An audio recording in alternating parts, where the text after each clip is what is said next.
través de la señal de Radio Nuevo Mundo, presentamos el programa Academia Libre, un espacio que sintoniza con la actualidad educacional, el desarrollo científico y el mundo de las artes. Aquí la Universidad Pública pone sus micrófonos al aire. Con ustedes, David Evia. Vaya nuestro saludo a todos los auditores de Radio Nuevo Mundo que a esta hora sintonizan la emisión de Academia Libre, donde la educación, las ciencias y las artes confluyen para hacer de la creación de conocimiento un espacio público.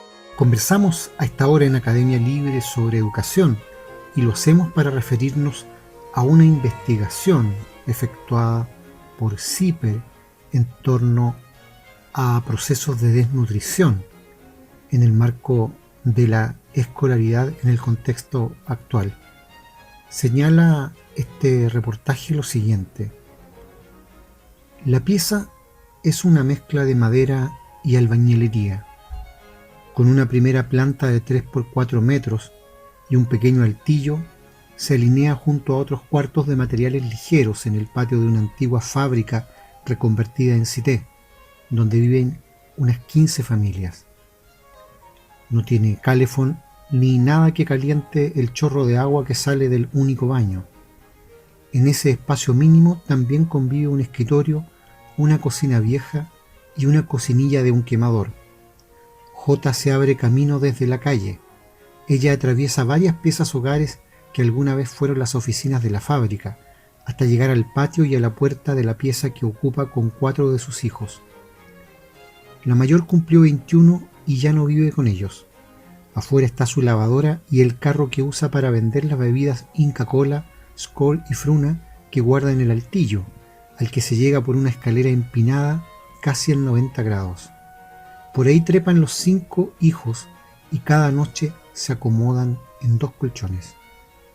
Hasta ese segundo nivel sube el calor de la cocina que, a fuego fuerte y con un agudo pitido permanente, calienta una porción de lentejas.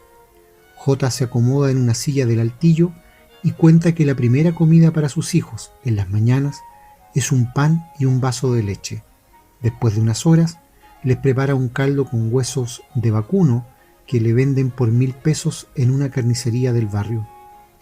Y pasadas las 3 de la tarde, todavía no comen el almuerzo que ahora supervisa su hija de 15 años.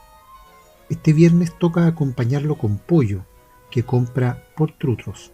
¿Un trutro para cada uno?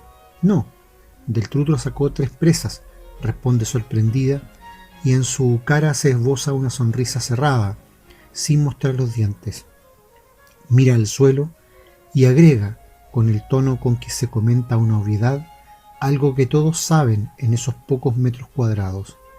El kilo de trutro está a 1 luca, que viene 1,5 trutro o 2. De un trutro saco una piernita o una caderita para cada uno, con su lenteja o su arroz. J asegura que no pasan hambre, pero la comida es escasa.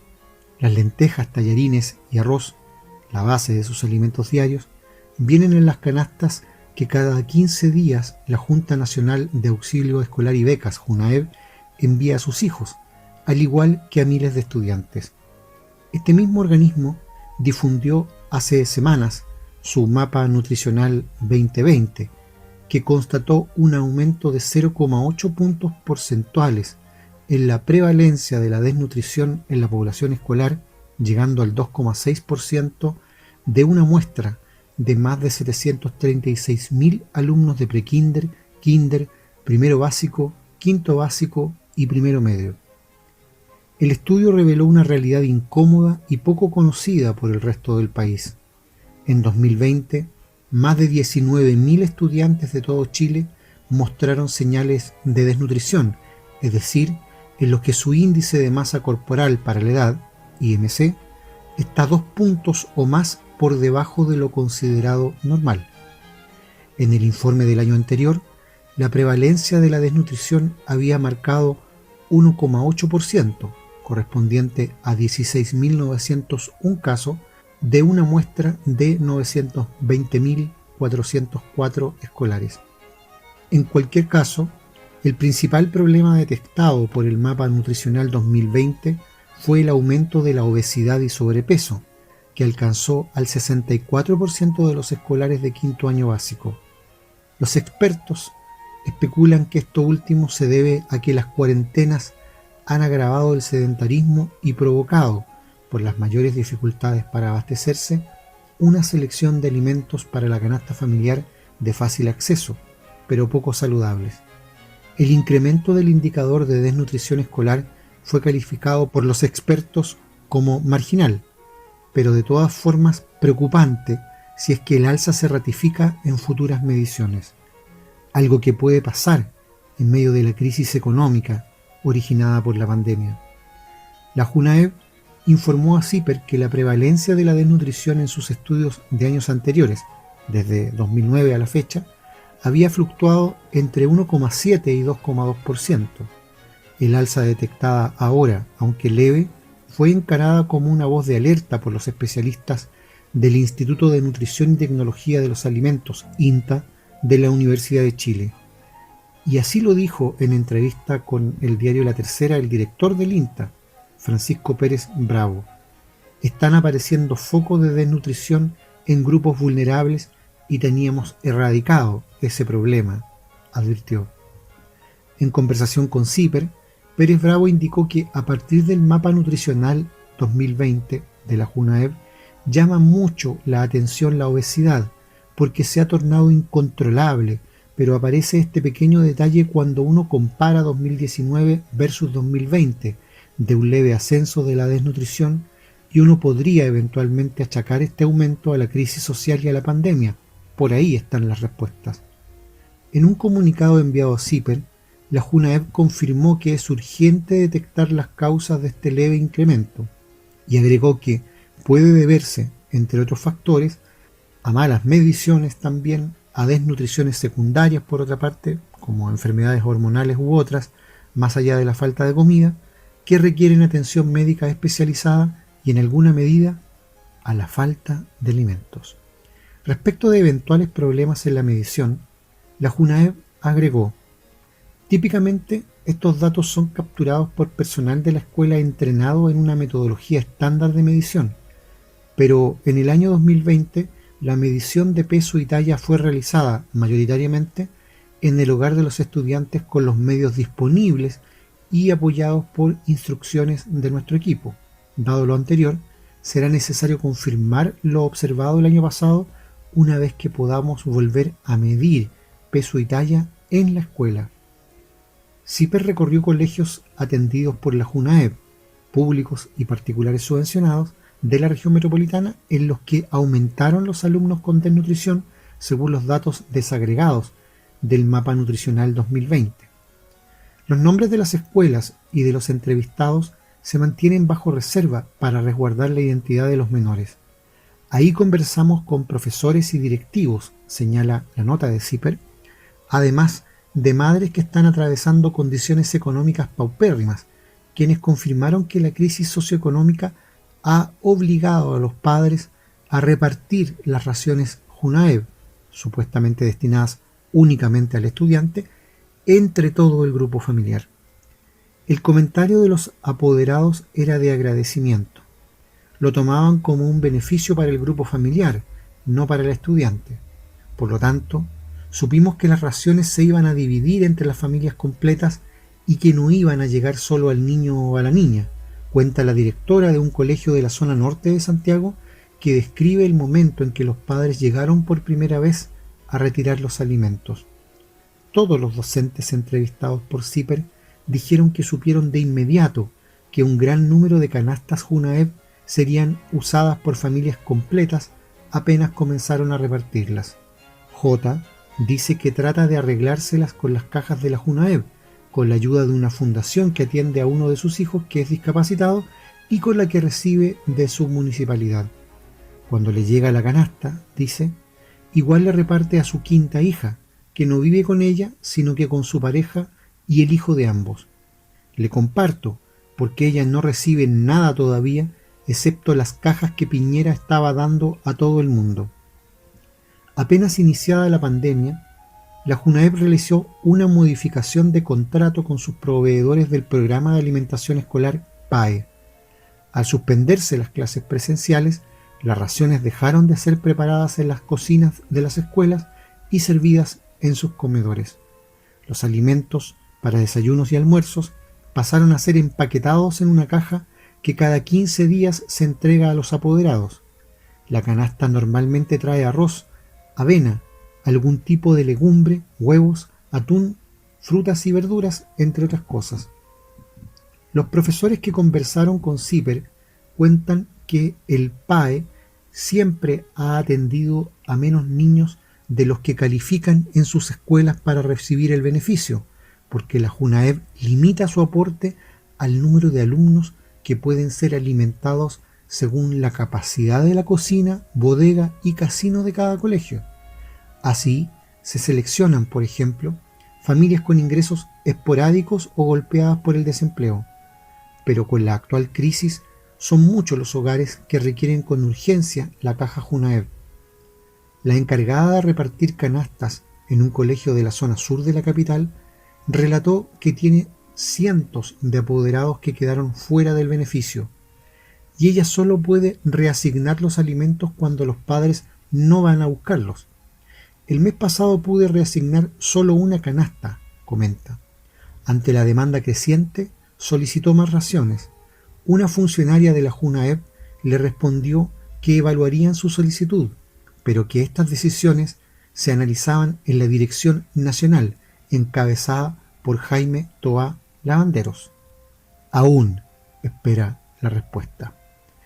Uno de los colegios contactados por CIPER de la zona norte de la capital a inicios de este año pidió un aumento de canastas, aludiendo a las necesidades urgentes que habían pasado sus estudiantes en 2020 e indicando que la nómina de alumnos que calificaban para el PAE era superior a la cantidad de raciones que recibían. Con el regreso a clases, en caso de que ocurriera, necesitaban el aumento, argumentaron, pues por razones sanitarias no se usarían ni la cocina ni el casino del establecimiento, que son algunos de los factores que evalúa la JUNAEB para determinar cuántas raciones se asignan a un colegio. La respuesta a esta solicitud llegó por medio de un correo electrónico firmado por un funcionario del PAE. Las raciones que se entregan en los establecimientos corresponden a la cantidad de almuerzos asignados a su establecimiento, independiente a que las listas enviadas tengan una mayor cantidad de beneficiarios, ya que las asignaciones se realizan en base a las capacidades que tiene su cocina y bodegas, precisó este funcionario. En su respuesta a CIPER, la JUNAEB explicó que se define cuántas canastas individuales se entrega por colegio, basado en la cantidad de estudiantes que se alimentaban regularmente en los comedores de sus establecimientos educacionales, lo que a su vez se define mediante la matrícula disponible en el Sistema de Información General de Estudiantes, SIGE, del Ministerio de Educación y el Registro Social de Hogares, entre otras variables de vulnerabilidad conformes con la normativa vigente. El programa de alimentación escolar es innominado, es decir, cada establecimiento educacional asigna las canastas o raciones de acuerdo con la realidad de su comunidad escolar y contexto, porque sabemos que nadie mejor que ellos conoce el detalle de quien necesita ese apoyo, precisó el comunicado. La familia de Elsa, compuesta por 8 personas, vivía hasta el inicio de las cuarentenas con lo que generaban su esposo y su hijo desabollando y pintando vehículos. Ella cuenta que desde entonces los ingresos cayeron a la mitad y que vendieron el auto que tenían. Su hija y su nieta asisten a la misma escuela en la zona centro-sur de Santiago. Ambas contaban con el beneficio del PAE, pero una de las niñas lo perdió este año. Una caja de la JUNAEB menos en la casa provocó un desajuste del que aún no pueden recuperarse. Ahora, la despensa la rellenan con ayuda de otros familiares y con la única ración que les entrega la escuela. Los alimentos, cuenta Elsa, se reparten entre todos los integrantes del hogar a pesar de que debieran destinarse a la alumna. La directora de un colegio en la zona norte de Santiago dijo que tiene apoderados que han dicho que no conectarían a los niños a las clases porque esperan a que se despierten para darles directamente el almuerzo, para no decirles que no iban a darles desayuno. Otra directora, pero de un colegio de la zona sur capitalina, contó que frente a la situación desesperada de algunos apoderados hemos generado campañas, pero tenemos el concepto que desde la caridad no se vive. Hemos tratado de establecer vínculos con aquellas instituciones que sí pueden aportar, como la Dirección de Desarrollo Comunitario de la municipalidad. Es parte de lo que ha estado ocurriendo en prácticamente un año y medio desde que se declarara pandemia en el país, en las escuelas, pero con el telón de fondo de hogares vulnerables, como le gusta decir de manera eufemista al sistema, en lugar de decir pobres, hogares que dependen, al carecer de ingresos propios, de estas canastas familiares exiguas que van dirigidas solamente a los que tienen la condición de alumno y que terminan dividiéndose en todos los miembros del grupo familiar, canastas que, como acabamos de observar, no tienen respuesta para el universo de demanda establecido por los propios colegios que conocen la realidad de los grupos familiares. ¿Por qué? Porque tal como dice la respuesta oficial de parte de los funcionarios implicados en el proceso de distribución, las canastas de alimentos que entrega la JUNAEV tienen por límite la capacidad real de gestión de las cocinas de los colegios y no la realidad socioeconómica que los muchachos y sus grupos familiares viven. Entonces, por cierto, que la situación es bastante más compleja de lo que se quiere hacer creer. Cuando la institucionalidad educacional pretende plantear que un mecanismo, una estrategia pedagógica va a hacer realmente la diferencia en materia de aprendizaje entre unos y otros sectores socioeconómicos, lo que hace no es otra cosa que esconder las grandes brechas que existen entre uno y otro grupo de las capas sociales de este país y sobre todo esconder el hecho de que los procesos educativos no se corresponden con la magia, sino que exigen condiciones materiales que son el supuesto, el antecedente, el cuadro previo a la posibilidad siquiera de delinear caminos que permitan aportar a la formación, a la instrucción pública. No es posible aprender con hambre y las cifras que entrega el país no se parecen en absoluto al jaguar que las autoridades por décadas en este país han pretendido instalar como imagen dentro de la región, dentro de América Latina y el Caribe. Un alza preocupante para los especialistas en el ámbito de la desnutrición, pero también de un sobrepeso que dice relación con la sustitución de comidas de menor acceso pecuniario y su reemplazo respectivo por comidas más calóricas, por comida chatarra, por comida no saludable.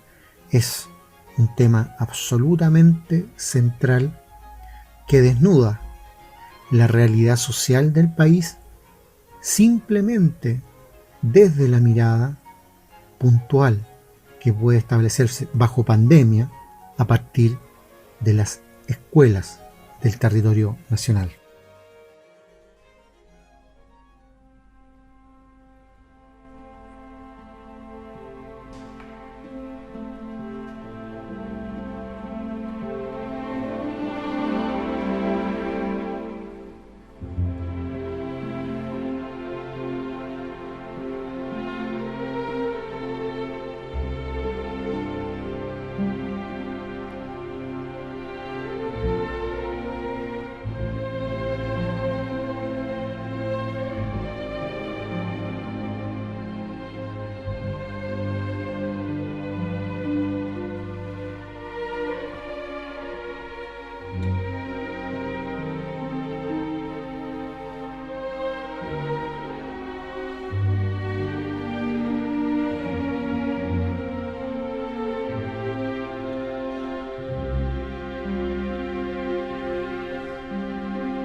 Las noticias en Academia Libre vinculadas al área de investigación y cultura en este punto se encuentran hoy porque las noticias proceden esta vez de África, que se considera la cuna de la modernidad biológica y cultural, y a pesar de ello, las primeras evidencias de entierro en este continente son escasas y a menudo ambiguas.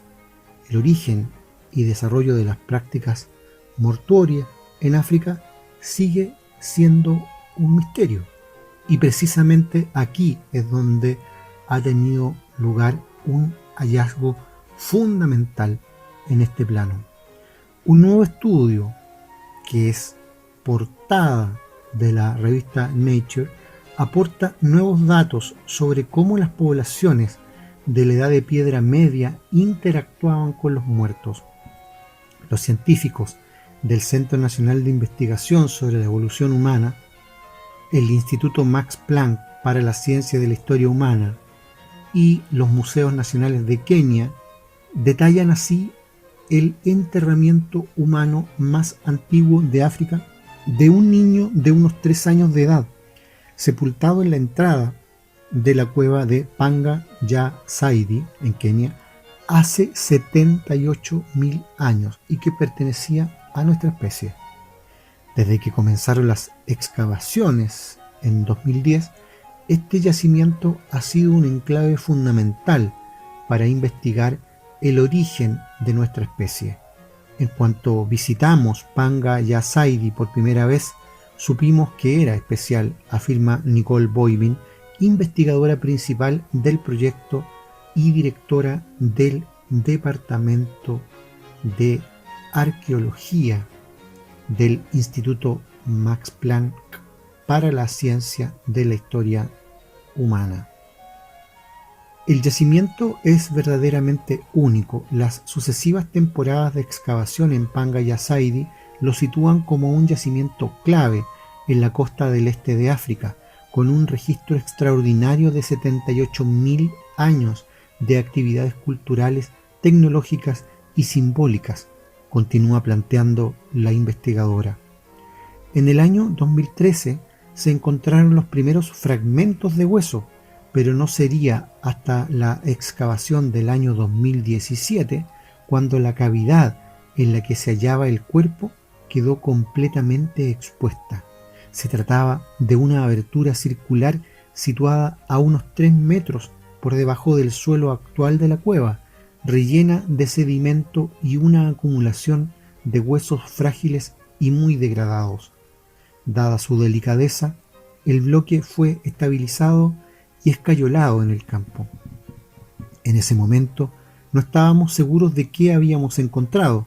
Los huesos eran demasiado delicados para estudiarlos in situ, señala Emmanuel Ndiema de los Museos Nacionales de Kenia.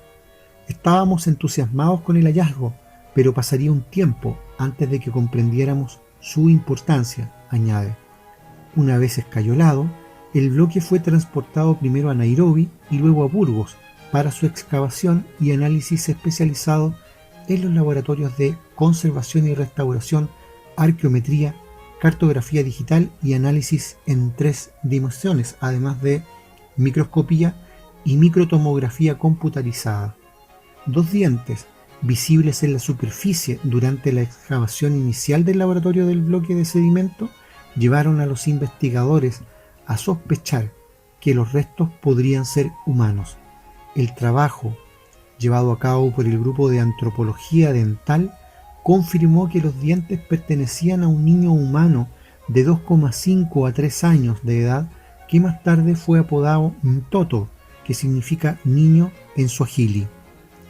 Durante varios meses de minuciosa excavación en el laboratorio de conservación y restauración se realizaron nuevos descubrimientos. Empezamos a destapar partes del cráneo y la cara con la articulación intacta de la mandíbula y algunos dientes cuya raíz aún no se había formado, explica la paleoantropóloga María Martinón Torres.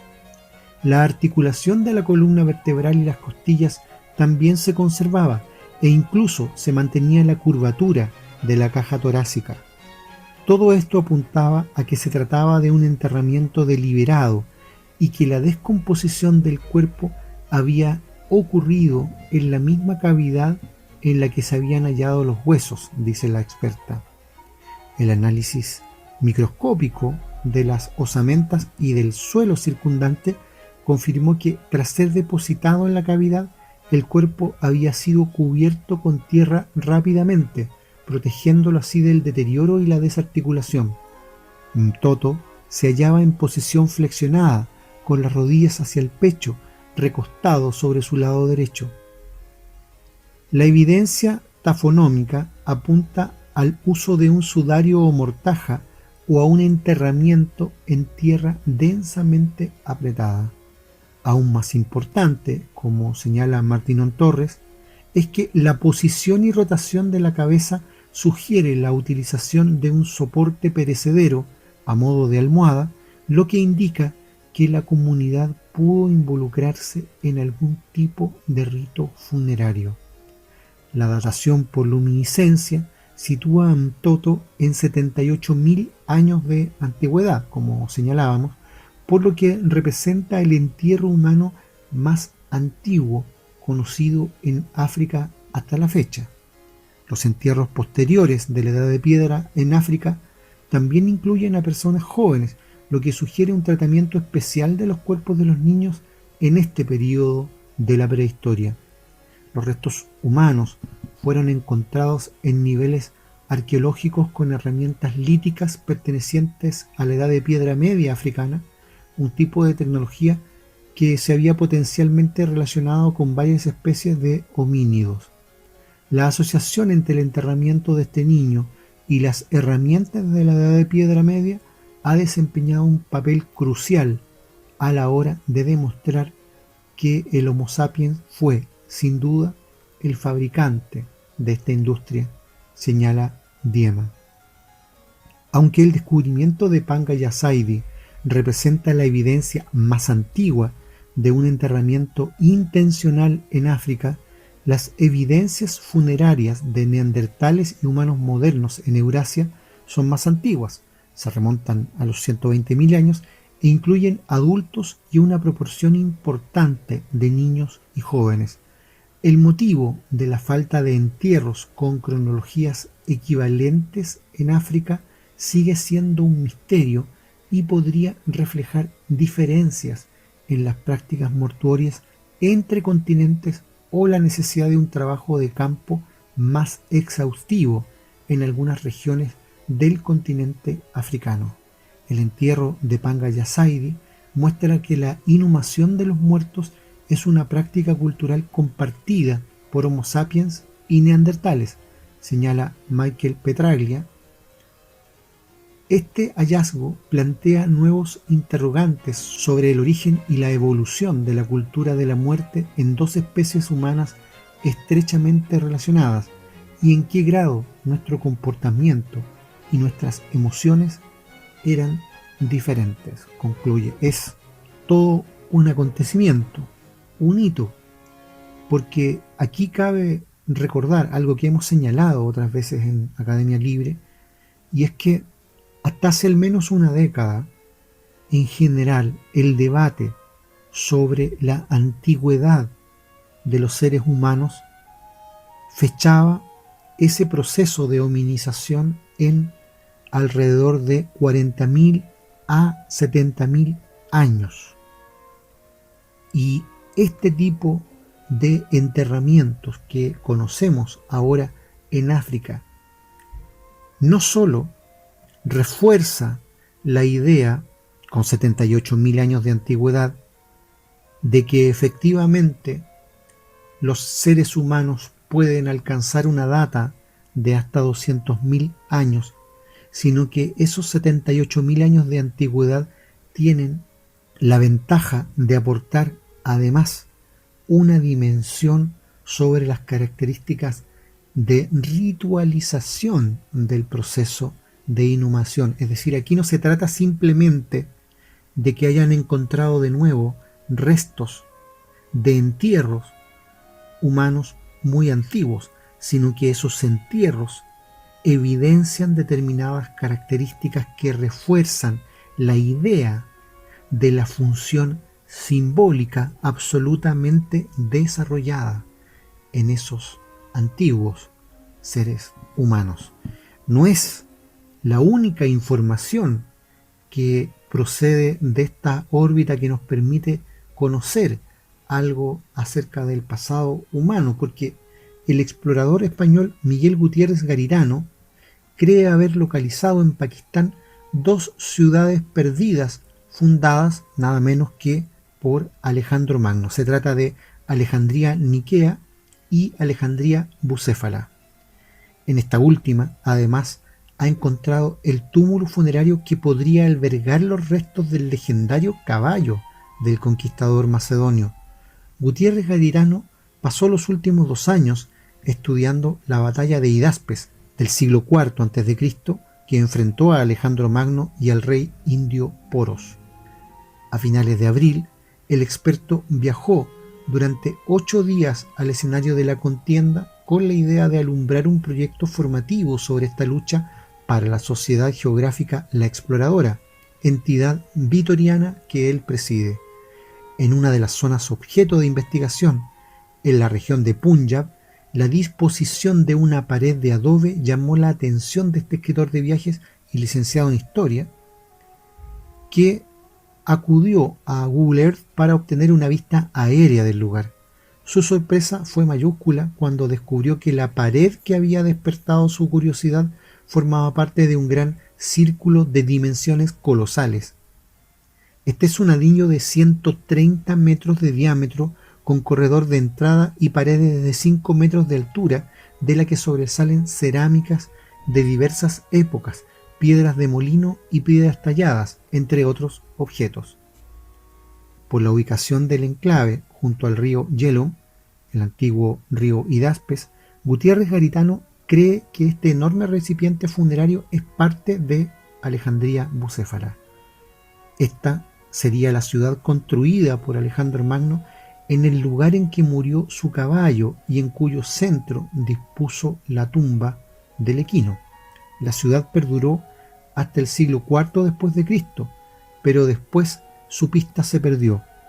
El hallazgo se produjo cuando la expedición que completan el fotógrafo Jordi Canal Soler, la historiadora Silvia Cherretero y el guía Said Jamil Rana recorría el escenario de la batalla en una aldea situada al sur de la ciudad punjabí de Jhelum. Gutiérrez Garitano no quiere desvelar todavía el lugar exacto para preservarlo de posibles saqueos.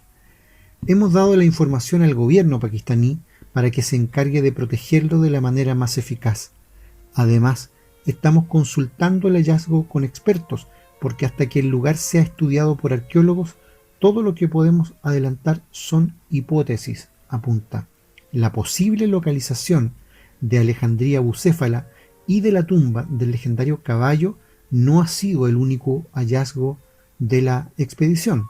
Así, los topónimos pusieron en alerta a Gutiérrez Garitano cuando visitaron un lugar llamado Sikander, nombre que los nativos daban a Alejandro Magno. Decidieron explorar una colina situada en el lugar y en un corte del terreno provocado por las obras para construir una mezquita, descubrieron que todos los estratos estaban llenos de cerámica. Este punto coincide con la llanura donde, según las investigaciones del explorador vasco, se produjo el primer choque entre las tropas de Alejandro y Poros. Por todo ello, el historiador sostiene que esta colina podría albergar los restos de Alejandría Niquea, la ciudad fundada por el general macedonio en el lugar de la batalla.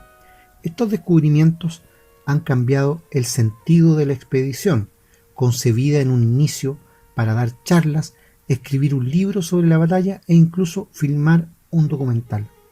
Ahora, Gutiérrez Garitano está a expensas de que arqueólogos expertos se pronuncien sobre si efectivamente ha localizado las ciudades perdidas de Alejandría Niquea y Alejandría Bucéfala y la tumba del famoso equino del general.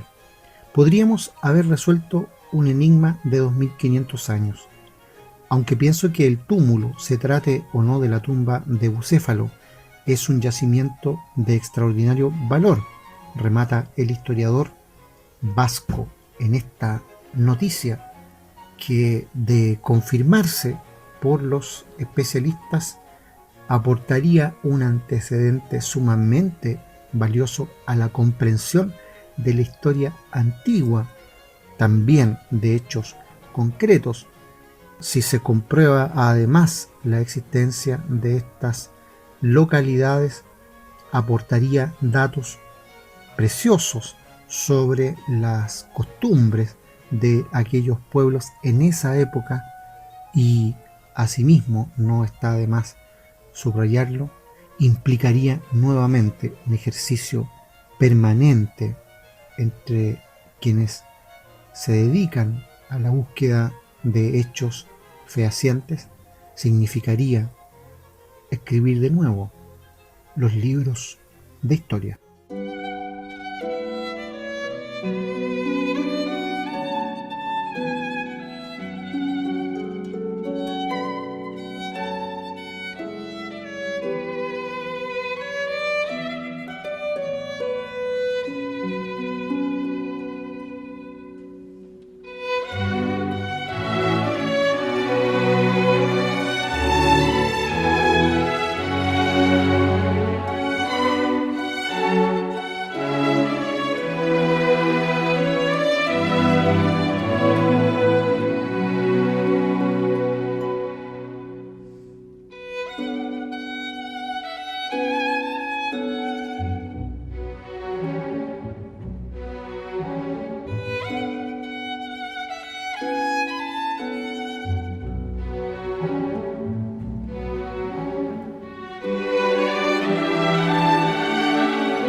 Y de historia, pero de historia del arte nos habla el boletín de Academia Libre, que en su sección de páginas con historia incorpora el artículo Patrimonio Cultural, la función social del muralismo en Chile, y que señala lo siguiente: el 11 de marzo de 2016 se dictó el decreto número 76, que declara como monumentos nacionales los 5 murales realizados por el grupo de pintores muralistas del Ministerio de Educación, Laureano Guevara, Osvaldo Reyes, Fernando Marcos y Orlando Silva, en el ex colegio Rebeca Catalán Vargas, ubicado en la comuna de San Miguel.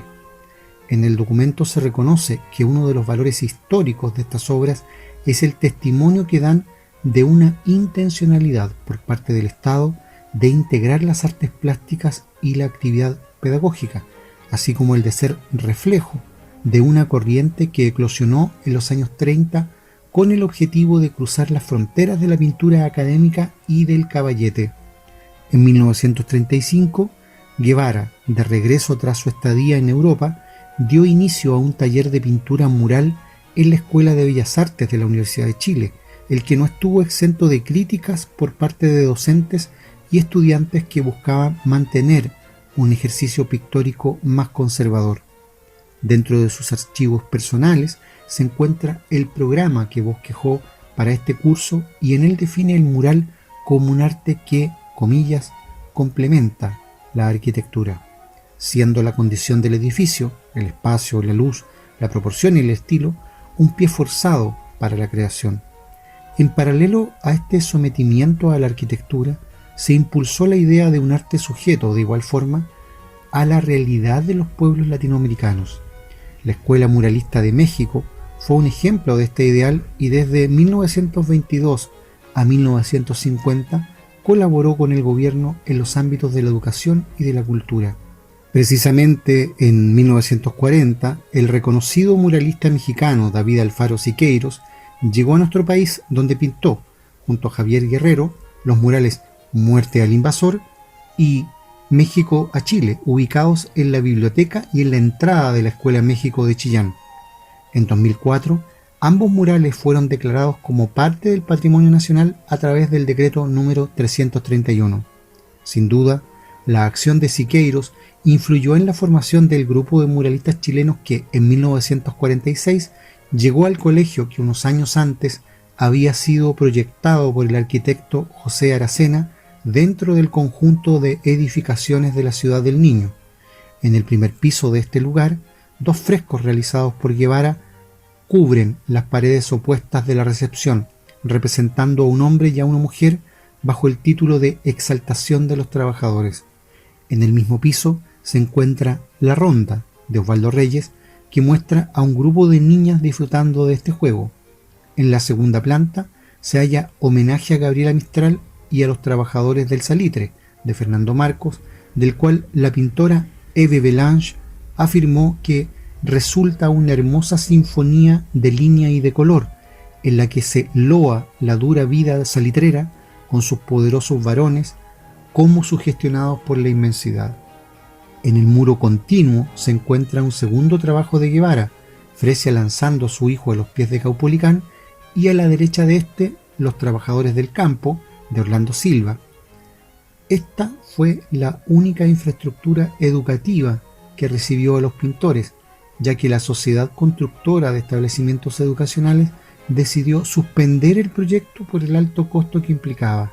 Años más tarde, en 1953, Marcos y Reyes redactaron el Manifiesto del Movimiento de Integración Plástica, en el que realizan un llamado a los artistas chilenos a unirse en la lucha por el estímulo al arte popular, con el propósito de que esta misma unidad de acción ha de servir para luchar por una verdadera justicia económica y social que beneficie a este postergado sector social creador de cultura y de arte. Concluye aquí en Radio Nuevo Mundo esta emisión de Academia Libre, un programa producido por la Comisión Ejecutiva de la Universidad. En los mandos técnicos, Juan Rivera, y en los micrófonos, David Evia. Agradecidos de su sintonía, nos reencontraremos con ustedes la próxima semana. Hasta entonces.